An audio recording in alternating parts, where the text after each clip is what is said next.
G'day all. It's the Commissioner of the TRSBA here, Tim Wilshire. Well, interesting show today. We haven't done this one before. This is about the TRSBA 2023 free agent class. Who are the guys to look at? I've got a top 10, sort of.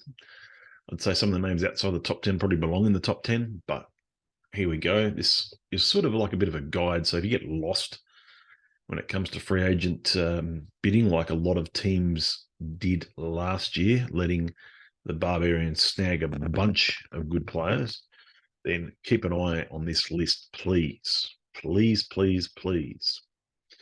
Without any further ado, let's get started. Okay. Who's number one? Who do you reckon? Michael Porter Jr., 6'10", don't know, maybe 6'9", but he's pretty bloody tall, 218, just 24 years of age. Dennis could not keep him. As you can see, not a bad bounce back year, 24 fantasy points a game. You can see over here, reasonably consistent. Not a lot of there's some big games in there. I think you'll probably get a 5-year offer from Dan at the very least, at least 4 or 5 million a year. I know I won't be offering any more than that. I'd rather have him on my roster than a lot of the guys, at least all but about 6 or 7 of them. So he'll definitely get a bid. And even if it's a case of, guys like Tobias Harris get waived to make room for this guy, I would take this guy, obviously, and take him over JV as well. So there's 2 guys that I would certainly replace Maga Porter Jr. in the lineup with on my team if I had the chance. We'll see what happens. Very interesting to see how this will go. How high will it get?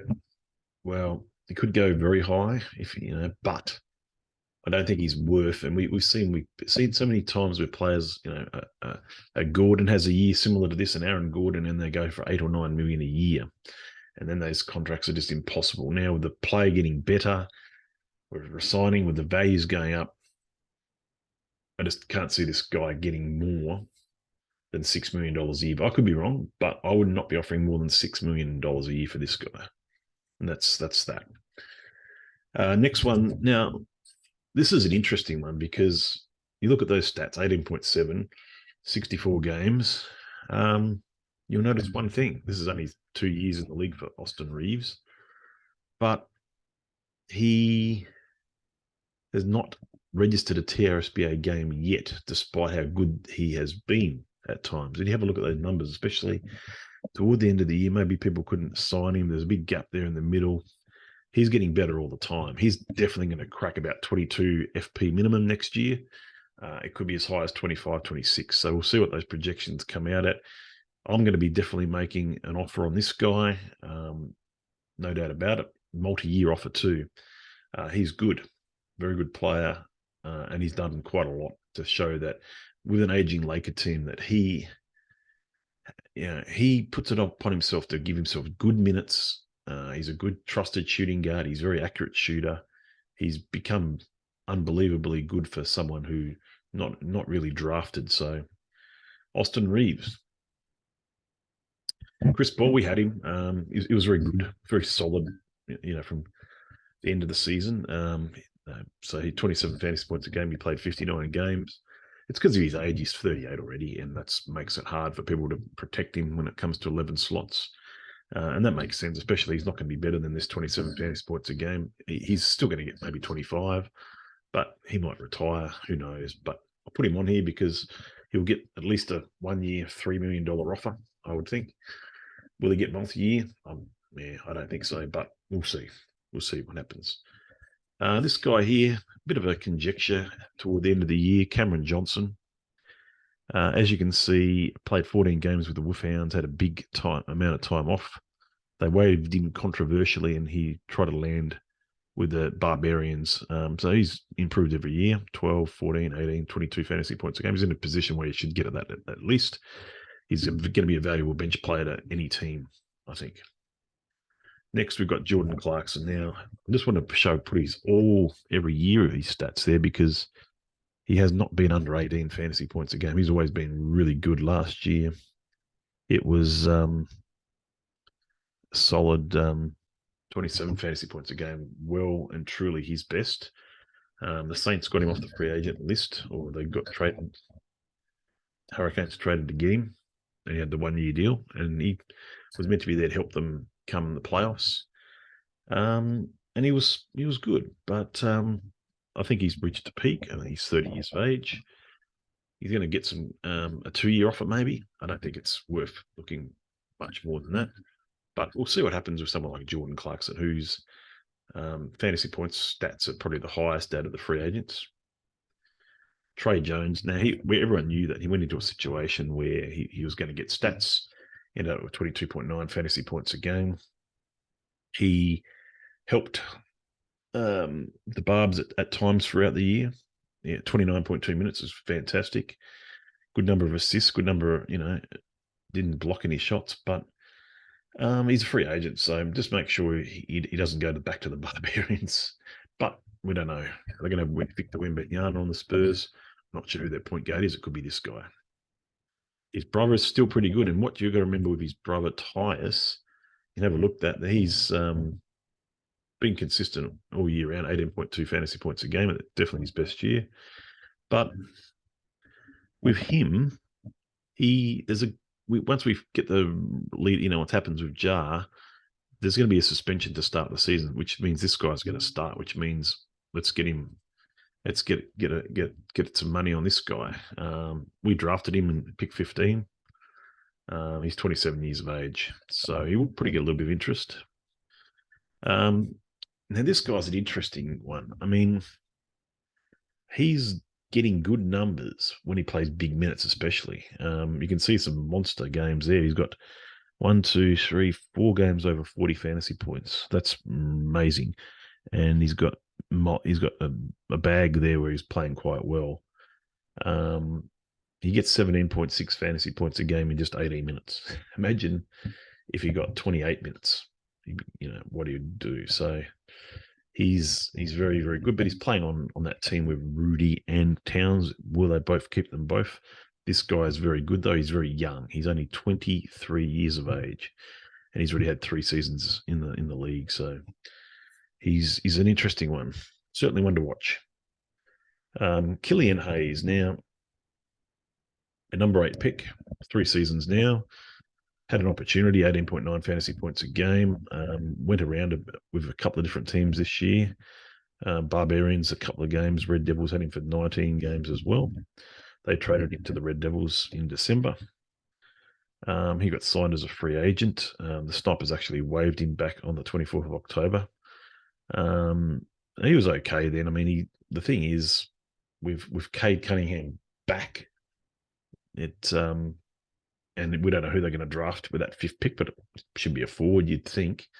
But it could be one of the Thompson brothers too. I mean, one of the Thompson brothers will be there at 5, and if they want a Thompson brother, they can get a Thompson brother. So I'm not sure what they do, but this guy's interesting player, left-handed, but has been probably certainly disappointing to where he was drafted. That is for sure. Marvin Bagley III, sort of overrated by some, I think, in the TRSBA. And you can just have a look there. I'll just show you. Was a number 2 pick in front of Luca, but in our draft he went number 3 to the Brown Cows. Bit of a busted pick. Cows you can't really fault them for making that pick though. But he's got worse every year. 23.4, 22.5, 22.1, 19.1, 19.3. So yeah, pretty much getting worse every year. And the number of games he plays is not a lot. He always gets injured. Jalen Duren's a lot better at center. This guy's probably more of a 4. I just don't think he is going to get to where he needs to be. So, but because of these stats purely, because he can get 19 fantasy points a game, and he's proven that every year in his career, even though he's a fucking shit player, I think someone will definitely sign him. Whether they sign him to a multi-year deal, he'd be silly too, but I think he'll fill out a team. So I thought I'd mention him. Second tier names. So these are the names to watch. Mason Plumlee. Now, he was good for a lot of the year. Now he's back up on the Clippers, but he might go somewhere else. Al Horford's getting really old. Malcolm Brogdon was the sixth man of the year. Probably worth a look at. Probably should have been in my top 10, actually. Kevin Huerter, yeah, has too many games where he just doesn't play the minutes or get the stats. Isaiah Stewart was promised to be a very good dynasty player, has not. And he's in a bad situation in where I don't think he's a starting power forward. He's definitely not the starting centre.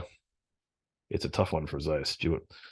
Kelly Olynyk, just a hard-working player and just fills out a roster. So he'll definitely get a one-year deal. Al Horford getting very old as well, doesn't get the points anymore. But he might sneak onto a team.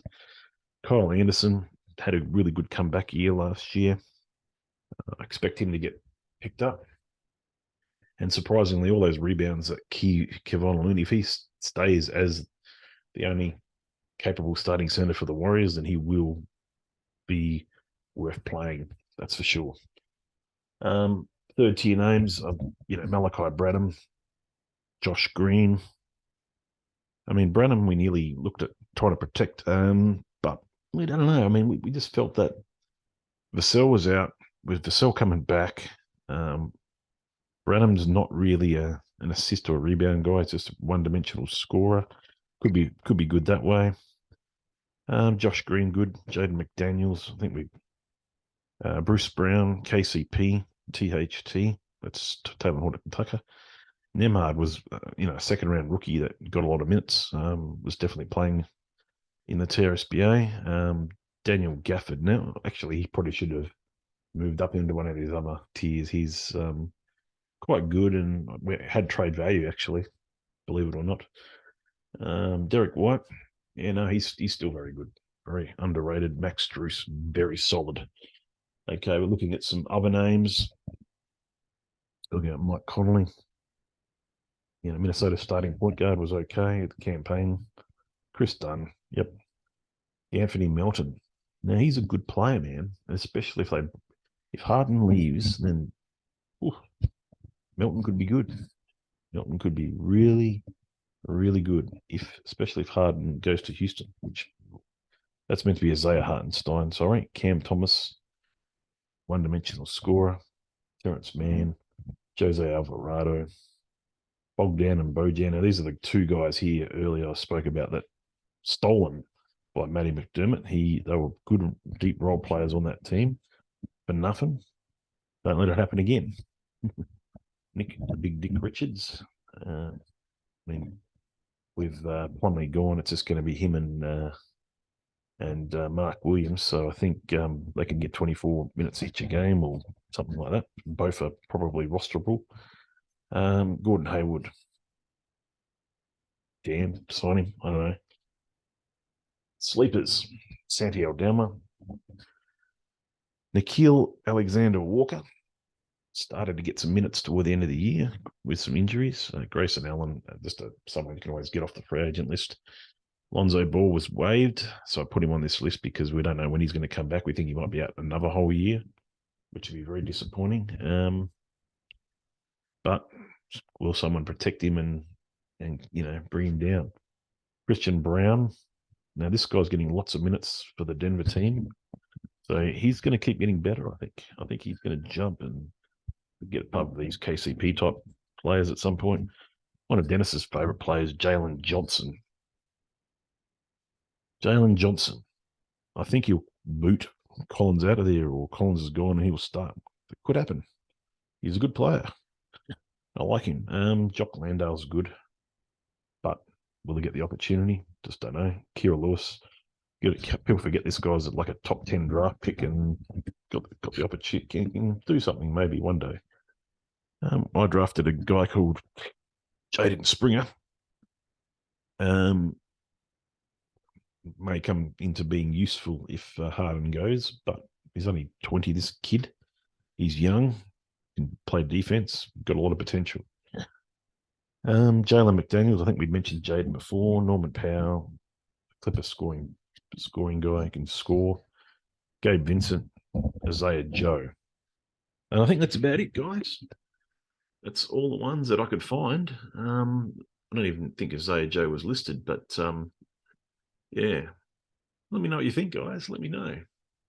What do you think about those free agents? Who are you going to go after? And I can't wait to hear about the lottery results very soon. Cheers.